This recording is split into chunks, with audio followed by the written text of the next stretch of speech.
Good morning once again, Isaac. Lesson 15, Atonement.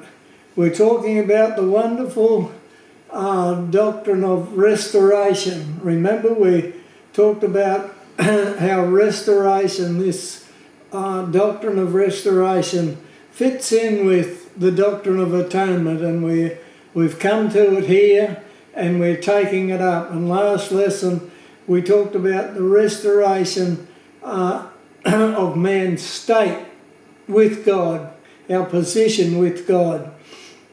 And today we're going to talk about the restoration of the abiding presence of God. Now, when you look at the lecture that you've got in front of you, lesson 15, you'll see that I go over quite a lot of the stuff because we're doing a sort of an overview to get this concept of three things that need to be restored to man's state, and then man's presence with God, and then man's communion with God. And we're up to man's presence with God. And you'll see that I've done all this again. Presence, Hebrew Strong's, and I give you the where to find it in the Strong's. And then atonement, we go through the Strong's again. Now, we've been through all this before, but I just like to keep putting these things in front of you so that you get really fixed in your head what the doctrine is based on, what it's all about. And so I want you to look at it again. Atonement is to cover, specifically with bitumen. You remember the Noah's Ark, the perfect figure of it. Figuratively, it's to expiate, to blot out or to contain, to placate or cancel. And then it goes on and talks about it. Then we talk about atonement in the New Testament, restoration to the divine favour, atonement, reconciliation. And so I want you just to see that as the background to this lesson once again. And then we go back and we do our history lesson to see what we're talking about when we're talking about restoration of the abiding presence of God. In Genesis 3:8, Adam and Eve hid from God's presence because of sin. Now, when mankind were created, Adam and Eve, they were perfectly happy to be in God's presence. But I want us to understand, God walked in the garden with them, so God initiated this idea of His presence, them being in His presence. It was God who initiated it in the first place. And to them it was a great joy. And obviously they thought it was a wonderful thing that they could be in His presence without fear and with joy. And in fact, part of the wonder of the Garden of Eden was the fact that they could walk with the Lord in His presence and be perfectly happy with that. And then we see that because of sin, they hid from God's presence. So the very thing that brought them joy and the very thing they wanted, sin caused them to want to avoid it, to be out of God's presence. And we find that communion with God is already destroyed. The minute mankind sinned, we call it the fall. The minute mankind fell into sin, remember, it wasn't an accident, it was deliberate. All these things were destroyed. His state before God, his ability to be in God's presence with great joy, his communion with God, they were destroyed. Now we need restoration. Right, Genesis 3:22 to 24, Adam and Eve are driven from the place of God's presence. We'll just read that. And the Lord God said, Behold, the man is become as one of us to know good and evil, and now lest he put forth his hand and take also of the tree of life and eat and live forever. Therefore the Lord God sent him forth from the Garden of Eden to till the ground from whence he was taken. So he drove out the man And he placed at the east of the Garden of Eden cherubim and a flaming sword, which turned every way to keep the way of the tree of life. And so Adam and Eve are driven out from God's presence. But before they go, before God drives them out, we have Genesis 3:21. Unto Adam also and to his wife did the Lord God make coats of skins and clothed them.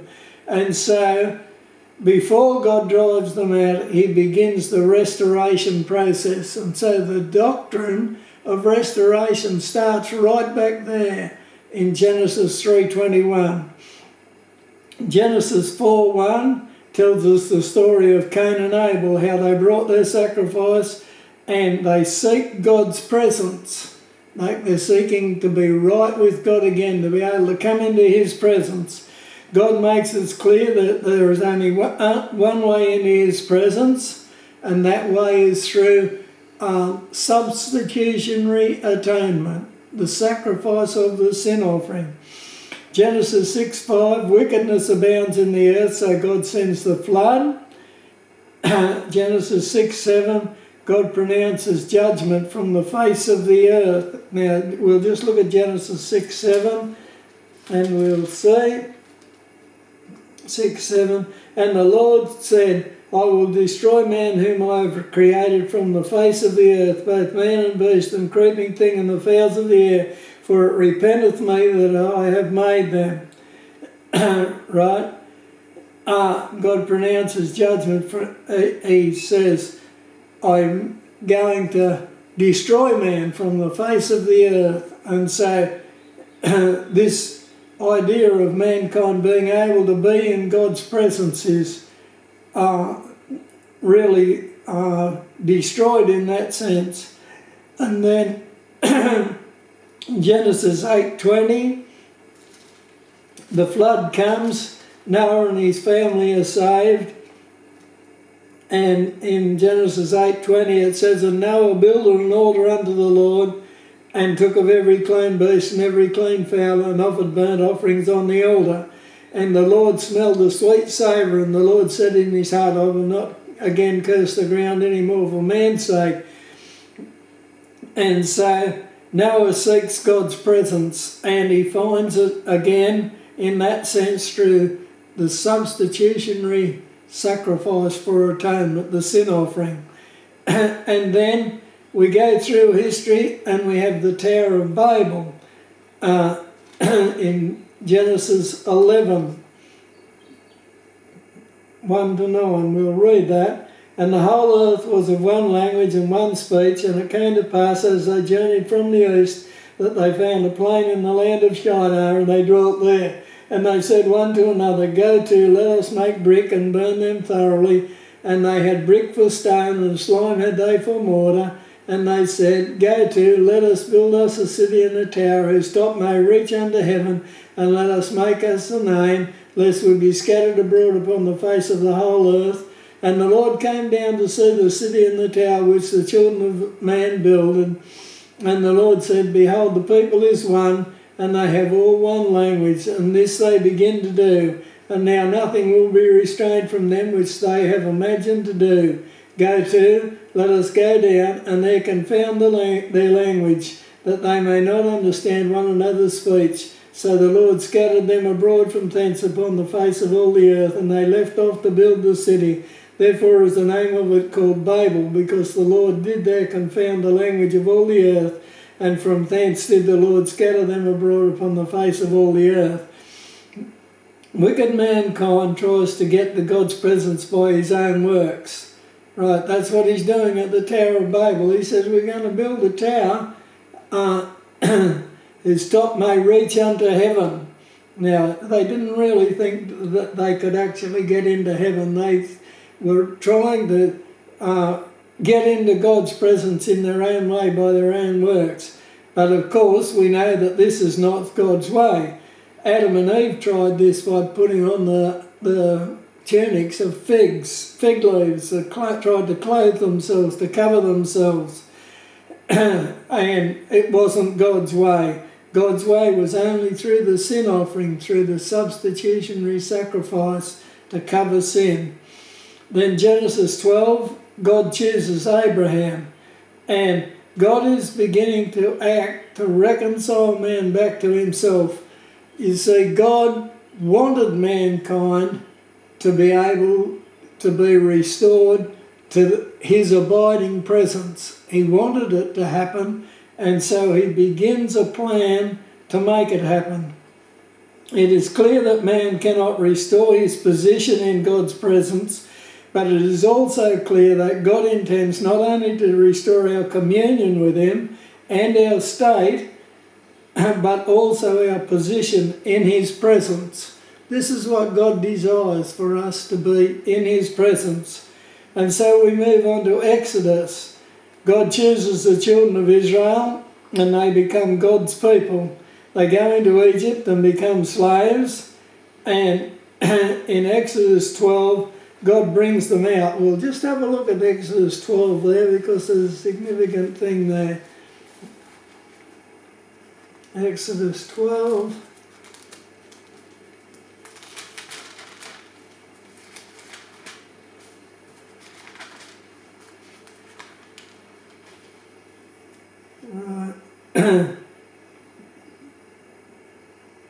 Verse 51. And it came to pass in the selfsame day that the Lord did bring the children of Israel out of the land of Egypt by their armies. God brings them out, and Exodus 13, 20 and 21, God presences himself with them. Now, this is another step along the way. Exodus 13, 20 and 21. And they took their journey from Succoth and encamped in Etham on the edge of the wilderness. And the Lord went before them by day in a pillar of cloud to lead them the way, and by night in a pillar of fire to give them light to go by day and night. He took not away the pillar of the cloud by day, nor the pillar of fire by night from before the people. And so God presences himself with them, and we see that this is a type, it's a step along the way. And from this point on, it's clear that reconciliation can only be achieved by God. Like the children of Israel, when they came out of Egypt, were it was as if they were starting a whole new life. And the first thing that happened was that God presented himself with them. And so we see that God is working towards a goal of restoring bringing about the restoration of his abiding presence with his people. And of course, he does it with the children of Israel. And we saw that only God can do it. Mankind is powerless in this matter. And then we've got the story of the molten calf, where Moses goes up into Mount Sinai to get the Ten Commandments, and while he's up there, the children of Israel have Aaron build an idol, a molten calf, and they worship it. And Moses comes down, and he's very upset, and he throws down the tables of stone and breaks them, and he grinds up the molten calf, and he's very angry with the people. And God says to Moses, "Step aside and I'll destroy these people." And Moses entreats for the people, and there is reconciliation. And in Exodus 33:14, we've got another step along the way here. This is a marvellous verse. It says, God said, and he said, "My presence shall go with thee, and I will give thee rest." Right?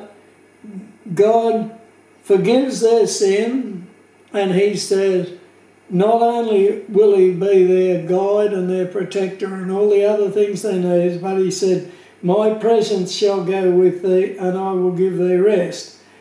Exodus 36, God begins to do exactly what he's saying, his presence going with thee. God gives the children of Israel the tabernacle, and with it comes the Holy of Holies, and God's very presence is among men. Once again, God is there in his Shekinah glory. So now, at last, mankind can be back in God's presence again? Well, no, not really. It's a step along the way, but no, it's not really the answer.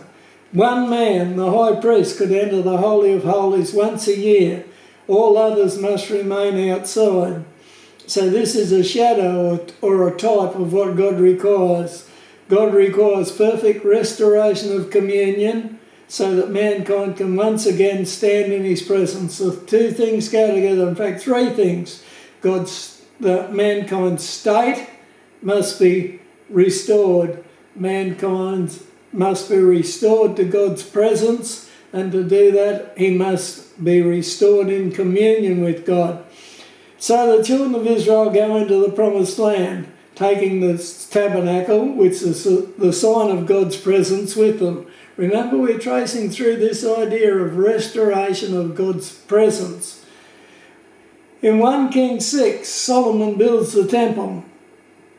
And in verse 13 of 1 Kings 6, they dedicate the temple, and God promises to dwell among his people. We'll just have a look at 1 Kings 6:13.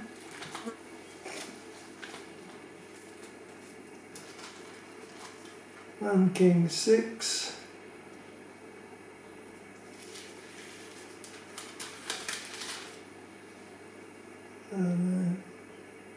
Right. And the word, back to verse 11. And the word of the Lord came unto Solomon, saying, concerning this house, this is the temple that is just built, concerning this house which thou art in building, if thou wilt walk in my statutes, and execute my judgments, and keep all my commandments to walk in them, then will I perform my word with thee, which I spake unto David my father. Now get this next verse. And I will dwell among the children of Israel, and will not forsake my people Israel.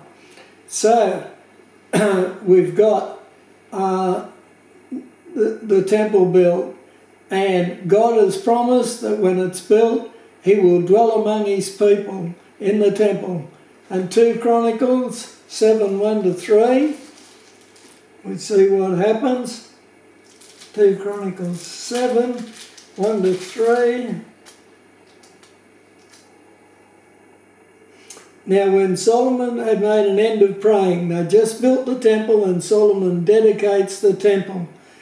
And when Solomon had made an end of praying, the fire came down from heaven and consumed the burnt offerings and the sacrifices, and the glory of the Lord filled the house. This is the temple just been built. And the priest could not enter into the house of the Lord, because the glory of the Lord had filled the Lord's house. And when all the children of Israel saw how the fire came down and the glory of the Lord upon the house, they bowed themselves with their faces to the ground upon the pavement and worshipped, and praised the Lord, saying, for he is good, for his mercy endureth forever. And so notice that God's plan goes one step further at this stage, as the temple has a Gentile court. Now, when we come to the temple, we find that the temple becomes the place of God's presence. So this is restoration. It's happening step by step as we look through. It's a progressive revelation of this doctrine of restoration. And this idea of the temple takes it another step, because there's a Gentile court. Now, in the tabernacle, there was nothing for the Gentiles. They weren't. It was for the children of Israel. But now it expands, and we see there's a Gentile court. And when we study the temple, we find it also has a women's court, and the tabernacle didn't have that. And so we have steps towards this doctrine as it goes through progressively. Then in 2 Chronicles 36:19, the temple is destroyed and the people taken captive, and God and his people are separated, and it would appear that God's plan of reconciliation and restoration has failed. Now, so often these things happen, and people say, look, God got it wrong, what's he going to do about that? Well, as it appeared in the Garden of Eden that the devil had been successful in his plan to estrange us from God, so now it appears that the devil has been successful again.